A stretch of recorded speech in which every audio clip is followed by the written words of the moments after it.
গেছি আর হাতে মাত্র অনেক কম সময়, কারণ 8:23 আমার ট্রেন। আর এখন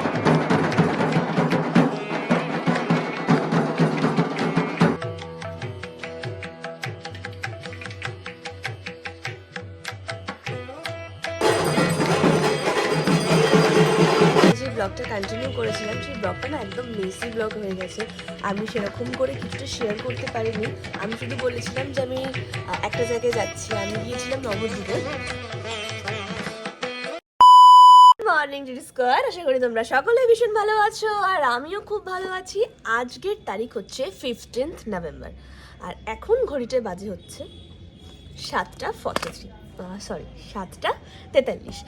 তো আজকের ব্লগটা কিন্তু ভীষণ স্পেশাল হতে চলেছে, কারণ আজকের ব্লগটাই একটু অন্যরকম, মানে তোমাদের একটু অন্যরকম কিছু আজকে এক্সপ্লোর করাতে চলেছি। তো by the way, hey what's up DD square, this Dori from Kolkata and welcome back to my YouTube channel Doris diary. আজকে আমার ঘুম ভেঙে গেছে, 4:30টার সময় অ্যালার্ম দিয়েছিলাম যেহেতু আমার বাইরে যাওয়ার আছে।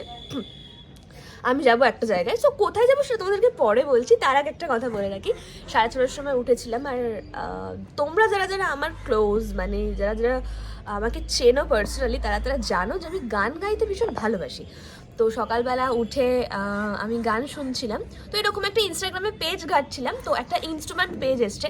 তো ইনস্ট্রুমেন্ট ধরে আমি গান গাইছিলাম। তো একটা গান আমি গিয়েছি, আমার খুব ভালো লেগেছে, তো সেটা আমি তোমাদের সঙ্গে শেয়ার করবো। সো যাই হোক, তো চলো আমি শাওয়ার নিয়ে নিই, দেন কোথায় যাচ্ছি না যাচ্ছি বেরিয়ে তোমাদেরকে জানাবো অবশ্যই, মানে বেরোনোর আগেই অবশ্য বলবো। সো চলো তোমরা সঙ্গে থাকো, আর যারা যারা ডোরিস ডায়েরিতে নতুন তারা তারা কিন্তু চ্যানেলটা অবশ্যই সাবস্ক্রাইব করো। সো চলো সঙ্গে থাকো, শাওয়ার নিয়ে কথা হচ্ছে। আমি ফুল রেডি হয়ে গেছি আর হাতে মাত্র অনেক কম সময়, কারণ 8:23 আমার ট্রেন আর এখন অলরেডি 8:10 বাজে। টোটো করে যেতে, টিকিট কাটতে অনেকটা বেশি সময় লাগবে। তো চলো আমি রেডি হয়ে গেছি ডিডি স্কোয়াড, বেশি কথা বলছি না, একদম ট্রেনে উঠে টিকিট ফিকিট কেটে দেন তোমাদের সঙ্গে কথা বলছি। তো তোমরা সঙ্গে থাকো।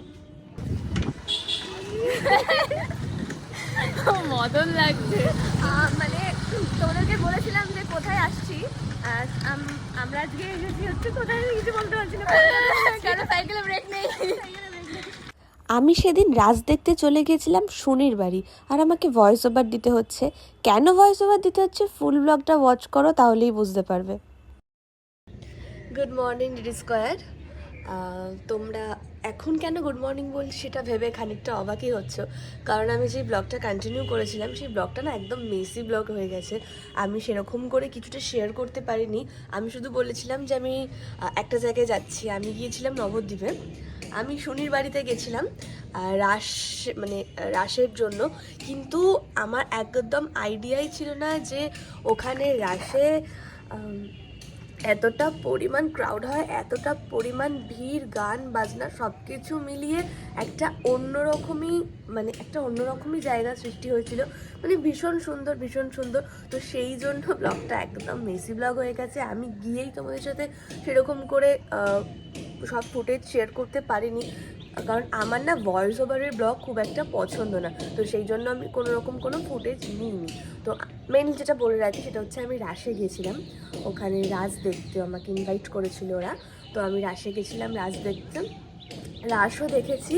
আর সুনির বাড়ির সামনেই পুজো হয়, তো এত জোরে জোরে গান বাজছিল, কপিরাইটের ভয়ে আমি সেরকম কোনো ফুটেজ নিইনি। বাট হ্যাঁ, আমি ঘুরতে গেছিলাম, সেখানকার কিছু ফুটেজ তোমাদের সঙ্গে শেয়ার করেছি, সেগুলো আমি সিনেমাটিক তোমাদের সঙ্গে শেয়ার করবো, সেগুলো তোমরা দেখতে পারবে।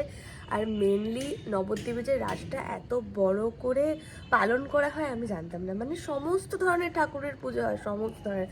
আর মেনলি রাস কেন হয়, রাধাকৃষ্ণের মিলনকেই আমি জানি, মানে সবাই জানি রাস বলে।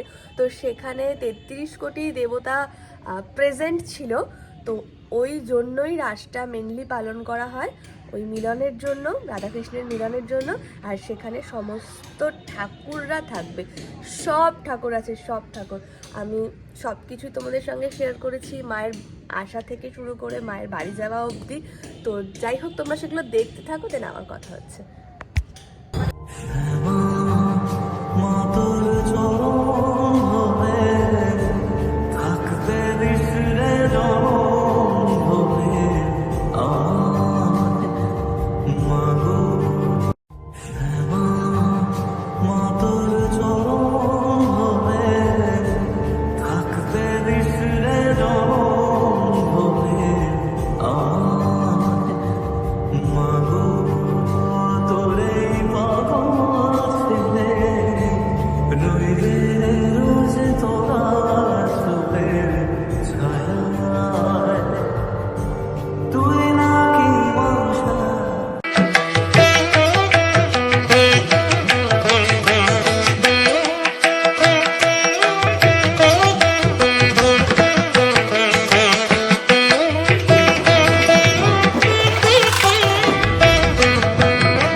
সবাই ব্লগটা দেখেছো, সিনেমাটিকগুলো যেগুলো আমি শেয়ার করেছি সেগুলো সবাই দেখেছো। আর সেই টাইমে আমি কথা বলতে পারিনি, তাই ভেবেছিলাম যে বাড়িতে এসে সবটা তোমাদেরকে ক্লিয়ার করে বলবো, যে রাশে গেছিলাম, শনির বাড়ি গেছিলাম, ওখানে ছিলাম, ঘুরতে গেছিলাম, সব কিছু। বাট ওখানে এত বেশি গান চলছিল যে আমার পক্ষে কোনো কিছু কভার করা পসিবল হয়নি। আমি জানি আমাকে কভার করা উচিত ছিল, যেহেতু আমি তোমাদেরকে সমস্ত কিছু শেয়ার করি সেই জন্য, বাট হয়নি, তার জন্য সো সরি। বাট যেটা দেখিয়েছি তার মধ্যে সবথেকে বেশি ইন্টারেস্টিং ছিল হচ্ছে গৌরাঙ্গিনী মায়ের বাড়ি চলে যাওয়া। মানে আমরা 1 ঘন্টা ধরে ঘাটে দাঁড়িয়েছিলাম, তারপর অনেক ওয়েট করার পর ওই ক্যাপচারটা করতে পেরেছি স্কোয়াড। সো যাই হোক, এরকম মেসি ব্লগ বানাবো আমি নিজেও কোনোদিনও বুঝতে পারিনি। বাট হ্যাঁ, কিছু কিছু সময় কিছু কিছু জিনিস দরকার। তো যাই হোক, আজকের জন্য এইটুকু। আর এরপরও কিন্তু আরও সুন্দর সুন্দর ইন্টারেস্টিং ব্লগ তোমাদের জন্য আসছে। আর শীতকাল মানে উইন্টার তো পড়েই গেছে, আর এখন তো আরও সুন্দর সুন্দর মজাদার ব্লগ তোমাদের সাথে শেয়ার করব, প্লাস অনেক সুন্দর সুন্দর লোকেশন শেয়ার করবো। সো যারা যারা ডোরিস ডায়েরিতে নতুন তারা তারা চ্যানেলটা অবশ্যই সাবস্ক্রাইব করো। জানি ডোরিস ডায়েরি একটু অল্প অল্প করে এগোচ্ছে, যে পরিমাণে ড্রিম গার্ল ডোরি এগিয়েছে, মানে ইনস্টাগ্রামটা যেরকম পরিমাণে এগোচ্ছে, সেই ক্ষেত্রে ডোরিস ডায়েরিটা খুব কম এগোচ্ছে, আস্তে আস্তে এগোচ্ছে, কারণ অনেক কিছু হ্যান্ডেল করতে হয় তো একার জন্য, তো সেই জন্য একটু আস্তে আস্তে এগোচ্ছে। বাট হ্যাঁ, আই প্রমিস ইন ফিউচার অনেক সুন্দর সুন্দর জিনিস তোমাদেরকে আমি উপহার দেবো। সো চলো ডি স্কোয়াড, তোমরা সঙ্গে থাকো। ভালো লাগলে ব্লগটা শেয়ার করো, সাবস্ক্রাইব করতে ভুলো না। টাটা, আবারও দেখা হবে নতুন কোনো ব্লগে। ততক্ষণের জন্য সবাই সুস্থ থেকো, বাই।